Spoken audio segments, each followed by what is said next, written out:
Hi, my name is Lyke-Ho-Gland. I'm a research program manager with APQC, and I'm here to talk to you about some recent research we've done over the last year, looking at how organizations use process frameworks and some of the roadblocks that have come along the way for them as they've done this. So what we've done is we've conducted several surveys, we've done a bunch of case studies, and also done some additional best practices research looking at how organizations use process frameworks.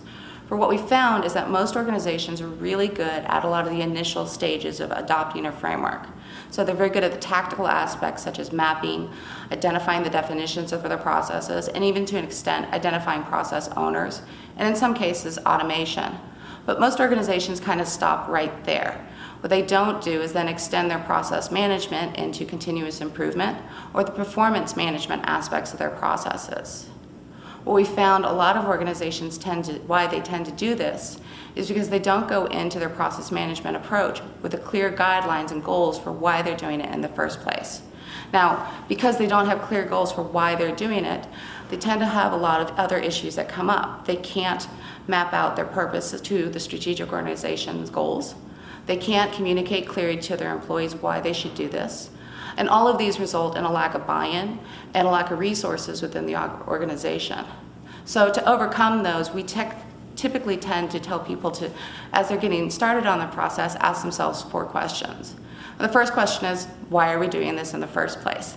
Is it because we want to be more customer-centric? Is it because our performance is low? Or are we trying to cut costs? The second part of that question then is, how does this align with the organization's goals? Can we tie this backwards up to the balanced scorecard of our organization or its strategic initiatives? The second question you should ask yourselves as you're going into your journey is, what does our current state look like right now? Because you can't really understand where you're going to go unless you know where you're at right now. So you should also assess your performance and your processes that you have already in place. The third question is looking at, what is our end goal and what does success look like? Now, anytime you have any kind of initiative, if you go in it with just a basic outline of what you want to do without clearly identifying the end goal, you tend to go off on tangents. You can't keep people focused as well, or communicate the ultimate value that you're going to get. And the fourth question that you should ask is, how is this journey going to impact our employees? How is it going to impact how they conduct work? While we're doing it, how is it going to impact their jobs as we're going through this process? And finally, what value is it going to add to how they accomplish work?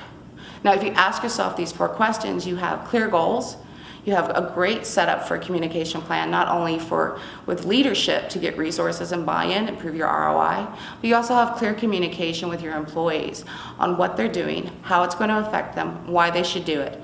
If you couple these questions with good level of employee engagement, putting them in the driver's seat for developing your process work, then you're able to overcome a lot of the challenges that we see most organizations face.